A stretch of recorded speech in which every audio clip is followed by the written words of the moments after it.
to Spark Accounting Solutions broadcast on Facebook Live. We're going to have a fun discussion today. We're going to talk about the 5 tips for successfully working from home. And my name is Jennifer Quinn, and the person that I have with me is, she's got like this huge long list of designations. I'll just go over them really quickly. She is the founder and president of Spark Accounting Solutions. She is a CPA, CFM, QuickBooks Pro advisor, so many more that I can't even remember. But what makes her especially qualified to talk about this topic is she consults with small business owners and has for decades on all different aspects of their business. And one of the biggest challenges that small business owners, entrepreneurs, solopreneurs have is how to structure their time and their workspace and all the things that come along with working from home, because as we know, it's a great way to reduce overhead and actually get a tax break. So I'm sure we're going to be talking about that a little bit today. But without further ado, let me bring on my guest today, Julie Babcock-Hyde. Hello, Julie. Hello, good morning. I love this topic. Just a little more background. My firm about a year ago, we went officeless basically. And so all of my team is virtual. Most of us had been working from home part of the time anyway, and we work with people all over the country. So it just made sense to, why do we have this overhead cost that we're not even using? And so a lot of people make that choice, but figuring out how to make it work the best is a challenge sometimes. Well, no question. And there's probably a learning curve. What do you find is the biggest challenge when someone is initially starting out working from home or officeless, as you say? I honestly think there's a lot of challenges. Number one, I think there is sometimes a perception of people that if you work from home, you're available for whatever. So now all of a sudden your mom's stopping by. If something needs to get fixed, it's automatically on you to meet with the contractors. And there's all these other options of things to do when you're at home that you have to really hone in your focus and your discipline to say, I'm working now and let's get it done. That is so true. I mean, even as, you wouldn't think that it's significant, but someone just knocking on your door, and now you have to make the decision. Do I stop this flow and this focus of the project I'm on and answer the door, or do I, just keep focusing as if I'm working from an office, right? Yeah, exactly. There's just a ton more random distractions that can happen to you. Perfect. And I want to invite the viewers, the live viewers and the replay viewers, to go ahead and post in the comments, what is your biggest challenge working from home? Ooh, I see there's a typo here. It says working from you. What is your biggest challenge working from you? No. What is your biggest challenge working from home? And so post that in the comments. And then, Julie, why don't you just have us jump in to tip number 1? Okay, my first tip, and I love this because honestly, in one of the groups I was in yesterday, somebody asked if they thought we really needed to have a home office in our space if we were virtual. And my first tip is you need to have a dedicated space to work in. And for a lot of people, they think about, the freedom of working from home. I can work from the deck. I can work from the sofa. I can work from wherever. And you absolutely can. But there's a mind shift that happens when you step into your office and it's time to work. And for me, that cues my brain to ignore the stuff that's going on in the rest of my space. And it's time to work right now. And so I think for me, that mindset piece of I'm in my office, it's time to work is really critical. And I don't always work just at my house either. So like if you looked at some of the other spaces, we like to camp, and I will work from the camper sometimes when we're camping. But I absolutely have a spot there that I work at that is convenient for me, that is set up and is ready to go. And I have another little pro tip that I do with my own home office because I think a lot of I think a lot of small business owners tend to work a lot. And when your work is in your home, I think sometimes it's harder than ever to like step away from it. And so one of the things that I have done, number one for security, but number two for this little trick, is I have a locking door on my office at home. And if I know that I'm going to have a hard time checking out and being present with whatever I'm doing with my family, I will lock my office door and walk out. And again, that's a mindset thing to say the office is closed. Move on to the next activity. I love that. And that reminds me of the other day I went for a massage with my favorite massage therapist. And she either goes to your place or she has her space at her house. And she also puts a note on the outside of the door so that the rest of the family knows, do not disturb. Yeah. Yeah. It's amazing. Just that little mindset thing. The mindset things that we do to kind of do that shift with both our family and ourselves to know that, hey, it's work time. Now, I've got a question for you on this whole dedicated space thing. Okay, bring it. Since you're our live streaming expert, I think one of the things that I hear challenges from people sometimes is that they don't want to live stream from home because they've got activity going on all over the house. So how do you recommend for small business owners that want to live stream, that maybe have kids, dogs, husbands, who knows what at home? How do you recommend they handle that? That is a great question. And you would have to have, if you have a very active family, you would have to have buy-in from your family and set up a regular schedule so that you're going live every Tuesday at 2 p.m. and the family knows that they need to, make other arrangements. Or let's say you have small children and you can't do during the day, then I'd recommend that you enroll a family member or a spouse or a partner and say, when can you guarantee that every week at a certain time you can take the kids and the dog and the cat so that I can, set up a regular schedule, because this is very important for my marketing.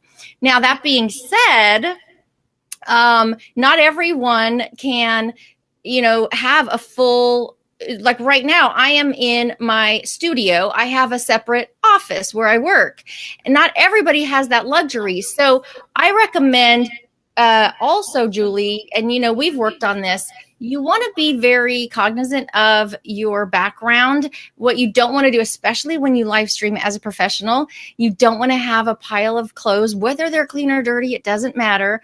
You don't want to have that in the background. You don't want to have dirty dishes. You really don't even want to give the impression that you're live streaming from home. So just take a corner and focus on the background.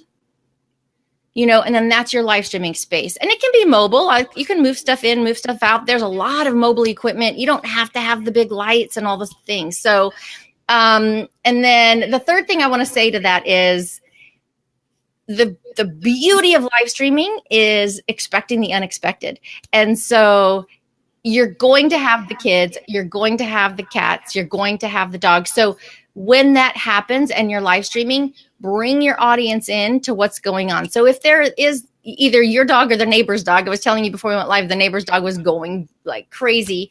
You know what? Just acknowledge it and move on. Don't let it stop what you're doing, but make sure that you are including the audience. If you have a kid who barges in, make it a part of your broadcast and be like, hey, welcome to live streaming. This is the beauty of live video, and then go ahead and take the moment and tell your child, I'm on, I'm doing a broadcast right now. I'll get back to you. That's totally okay. People love to see the real side. Perfect. Thank you for that. Yeah, my pleasure. Hey, before we move on, we've got some comments. Can I share them? Please do. Okay, perfect. So Colleen De La Rosa said, good morning, and good morning right back to you, Colleen. Alicia Wilkinson said, I've done the note, my house, that doesn't seem to work. 2-year-old grandson can't read. Fair enough with that. Okay, Krista says, the biggest challenge, the blurred lines between work and home. I love that Julie suggested closing the office door behind you when you're not at work. Well, it's a great suggestion, but Julie, I want to hear your tips on how to actually implement that.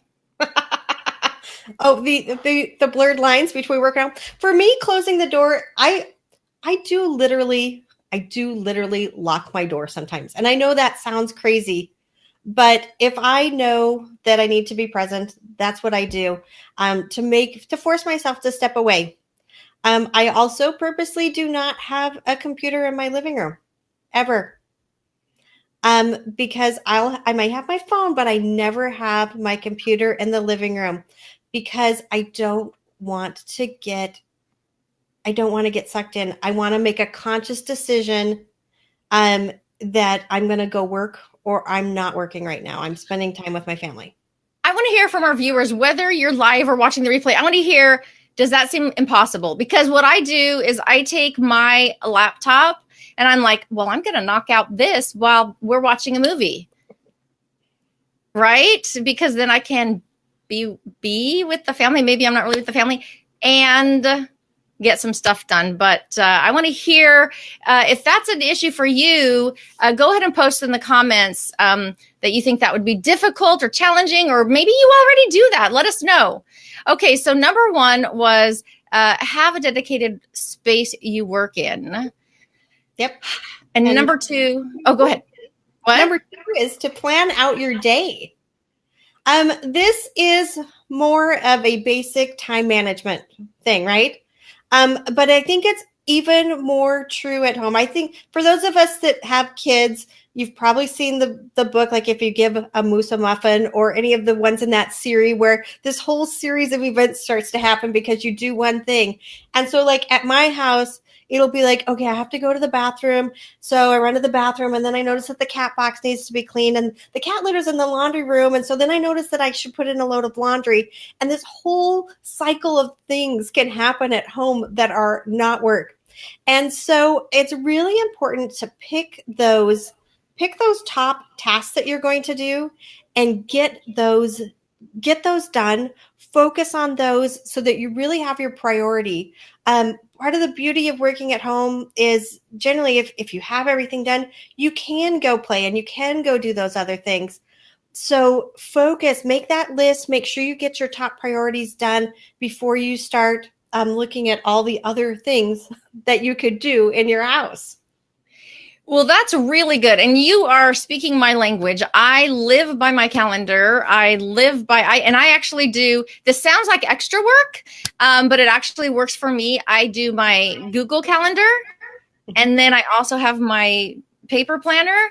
And I want to share a tip that helped me immensely. I did it about a year and a half ago. But what I did was in my paper planner, I wrote down every single activity I did throughout I did it for a month. And then afterwards, I went through with colored highlighters, and I highlighted based on the category that it fit in. So was it personal self-care? Was it family time? Was it revenue generating activity? Was it writing my book? So whatever was important to me, and I color coded it. And it was, I just went through and just highlighted each activity, and it was life-changing because my activities did not align with what I was actually said my priorities were. Yeah. And I think that's beautiful. And it's very true. We do have a tendency, if we don't have that, okay, here's the things that we need to do. And I think Krista is on here, and Krista does some coaching around time management too. Oh, cool. And it's funny that you say that color coding thing, because she has you actually block out times in your calendar with different colors to say, this is when I'm going to do self-care. This is when I'm going to spend time with the family. And so I think there's a lot to be said about having that visualization of how you're going to spend your time, and really knowing these are my top 3 things I want to get done today. This is what's going to generate my revenue. This is what's going to bring me new clients. This is what's going to take my business to the next level. And have those on a piece of paper in front of you, or write on your electronic calendar, whatever works best for you. That's really good. That's really good. Krista, that's awesome. The thing I like about that too is when you have it blocked out, then you're not constantly going in your mind, oh, I have to get that done. I have to get that done. It's like gone. So Krista says, in response to our last question, I only work on my laptop in my home office. Otherwise, my hubby would strangle me. Well, that's a matter of survival then. Okay, good. And then this is actually from Richard, who is an admin on the page, and it popped up as Spark Accounting Solutions. But he said, I'm the same, no PC in the living room. iPads are a different story, though. That sounds like a workaround to me. That sounds like, knowing which rules to break. Yeah, is that the spirit of the law? Right? Just a letter. Yeah, absolutely. Right. No. That's good. That's good. Okay, so let's move on to number 3. Number 3 is one of my kind of little pet peeves about working from home and what people think you should do with this time that you somehow have recaptured. So when you work from home, you don't have to commute, right? So you regain some time. And I laugh because I see some places that advise, oh, you should spend your first 30 minutes of every day with your recapture time catching up on your emails and doing these other things that you didn't get done the day prior. And I say no. What you should do with the recapture time is actually do something that is important to you. Take that 30 minutes to do the yoga you've always wanted to do. Take that 30 minutes to read the books that you've wanted to read. Take that 30 minutes to launch the new training program you want to develop for your business. Don't do it with something like email that can take you down a rabbit hole and get you further away from those top 3 things that you're supposed to do. Do something that really is in your top 3 and maybe not even in your business top 3, but your life top 3. You just recovered 30 minutes to an hour of your life from commuting. Use it wisely, and using it wisely isn't going down a rabbit hole. It's like really moving you forward into having the life you want to have. Oh, those darn rabbit holes. That's really a great tip. And to be honest, I've always been an entrepreneur, so I've never had a commute. There was that little accidental, moment where I did work in corporate America, but for the most part, like, that's not even something that I think about. But that's a great point. I love that you don't jump into email, because that is a rabbit hole. Yeah.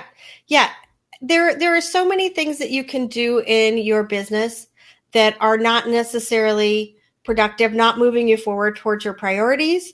But it's really easy, again, to get sucked back into, instead of working 8 hours a day, now you're going to work 9 hours a day because you got this whole extra hour. But that may not be what you want to do. You may, I'm guessing for a lot of people, the reason they started their business was maybe they wanted a better work-life balance. Maybe they wanted to be available for their kids after school. Maybe they wanted to have time to train for a marathon. Whatever that is, take that time that you've regained and do something that's really going to feel like it's moving you forward. I love that. And then life becomes more meaningful, and you're happier, and that is just going to make you more productive later in the day. I love it. So I want to hear from the viewers. How do you maximize your non-existent commute time? What do you do? What are the things that you're, filling that time for? 30 minutes to an hour a day, that's crazy. That's like priceless, right? Yeah, absolutely. It's crazy what you can do in 30 minutes. Yeah, for sure. Accomplish. No question. Okay, while those comments are coming up, let's look at number 4. Number 4 is, I want to make sure you've got the tools you need at your home office. A lot of people will skimp. They'll use an old table they've got. They'll use whatever chair they've got. They'll use whatever equipment they've got. But you've got to remember, if you're somebody that sits at a desk most of the day, you want to make sure you've got a comfortable desk. You want to make sure you've got a comfortable chair. You want to make sure you've got an ergonomically correct keyboard if that's what you need. You want to make sure, this is a big one if you're working remotely, that you've got a good quality internet connection. It may be time to upgrade your internet connection so that you can get the speed that you need to do the work you can do.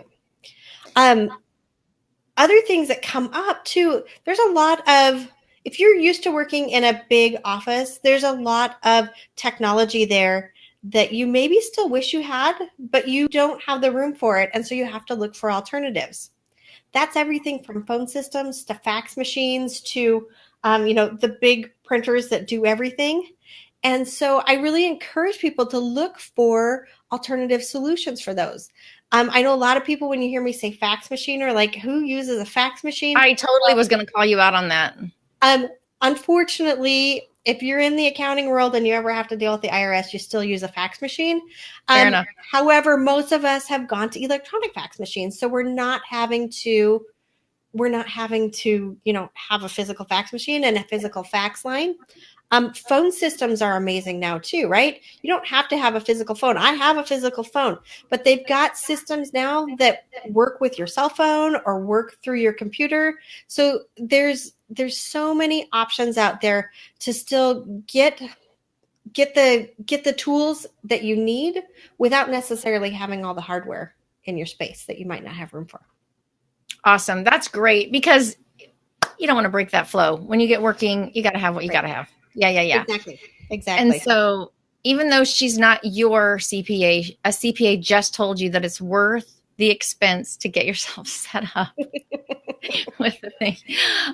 Okay, so I want to jump back to Krista's comment. This is how she spends her time: prayer, journaling, and lots of coffee. I so hear you. Yes, lots and lots of coffee. I saw a funny meme today that said, "Safety first." No, coffee first. Safety is like third or fourth. Yes, on the coffee. But you know what? I'm just going to ask you, Krista, how much has that improved your quality of life and your productivity that you now have that time to put prayer and journaling and coffee as a priority first thing in your day? I mean, that's so good. Okay, so let's move on to number 5. Okay, my number 5 tip is to really, let's be honest, working at home can be very isolated. And so it's really important that you find some way to get connected to a community. And so for myself, I used to work in corporate America. I used to work with an office of, my team members. And now most of the time I'm here and my team members are out there. And so finding ways to connect within the team is important, but also finding ways to get that connection that you would have had. You used to be able to run to the break room and find out how, Susie's kiddo was doing, or who was going to what concerts, and you don't have that interaction anymore. So it's really important to find that community. Ways to do that. Networking groups, Chamber of Commerce, there's all different kinds of ways, and it's nice to have some that are in person so that you do actually leave your home sometimes and go interact with other real human beings. But there's also online ways to connect with people. So we've got I've got some online groups that I participate in, and we actually have Zoom meetings, Zoom coffee meetings. We've got Zoom happy hours. We've got Zoom water cooler meetings to just kind of talk about, hey, what's going on, catch up, do some of that friendly chit chat that you don't necessarily get when you're all by yourself. And I have my lesson learned from this area as well. Yes. My husband is a true introvert, which means for him to recover and rejuvenate, he needs some alone time. Well, he comes home at the end of the day, and the first thing I want to do is have some connection time because I've been working independently all day. And I learned quickly that does not work well. He needs his rejuvenation time. So if you have spouses or family members that you're looking to for your community, you really need to take their needs into account as well and really understand what they need, because this is my home, this is my office. For them, this is their home. And so finding a way for them to not feel like they're coming into your office at the end of the day when they get done working is important too. That is a great point. So great. And you know what? I can't like underscore, highlight, exclamation point that enough, that you need to be connected with other people. And one thing I have found that I need a balance of both. I need to be able to connect with industry people. So the way that I meet that is I belong to several masterminds. I know that you do as well. Oops, I just like hit my microphone. Sorry if that was loud. Several online masterminds so that I can collaborate in a casual setting with colleagues, right? And industry and talk tech and do all that stuff. But then I also have my, friends that we go out and we do just fun stuff, because you have to put it away. Like as entrepreneurs, I think that if we weren't passionate about what we do, then we wouldn't do it. And so, but you still got to shut down that part of the brain. And I know Richard, I think he's still watching, runs a really great mastermind for accountants, right? Yeah, he does. Yeah. Absolutely. Okay. Krista said, in regards to her morning routine, she said, complete game changer. Having a purposeful morning routine creates the mindset you need to be able to show up as the very best you. Very cool. Krista sounds like she's got a lot of really good information. Everybody should go follow Krista and find out what she does. Okay. Very, very awesome. Cool. What? I said Krista is awesome. She does have some great info. So Excellent. So what is the best way that you have found, Julie, for someone to take that first step to get connected to a community? I think first you need to identify, do you want some real life communities or do you want some online communities? And so if you're looking for online communities, I laugh because in my industry, most of the active online communities, business-oriented communities for our industry are on Facebook, which, it used to be LinkedIn that stuff was happening on. And so I think looking around on Facebook, looking around on LinkedIn to find those connections online for industry-specific information that you're looking for or connections that you want to build is a great thing to do. But also kind of just looking in your community and finding out what networking groups are there. Are they open? Are they, the closed ones that have, one person per profession? Those are options to look at. Looking at your chamber of commerce, looking at other professional organizations for your industry, or even, there's groups for entrepreneurs, there's groups for female entrepreneurs. There's all kinds of options, and just starting to look and explore and ask your friends what they're doing, I think is good too.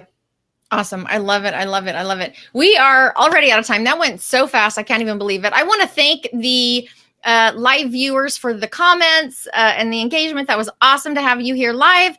If you're watching this for replay, please jump in and share your comments. We'd love to hear from you as well. And Julie will make sure that she hops back in and replies to all the comments. Julie, any closing thoughts on how to successfully work from home?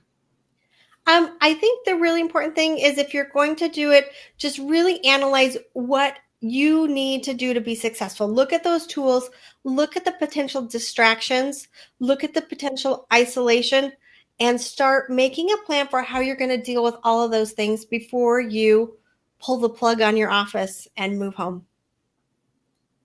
Perfect. I love it. And if you thought this was helpful, and you know anybody who's working from home and struggles, please share this with them. Share it out to your friends and family, and this might help somebody else. All right. With that, we are out. Thank you so much, Julie, for your time today and your years of experience on this topic.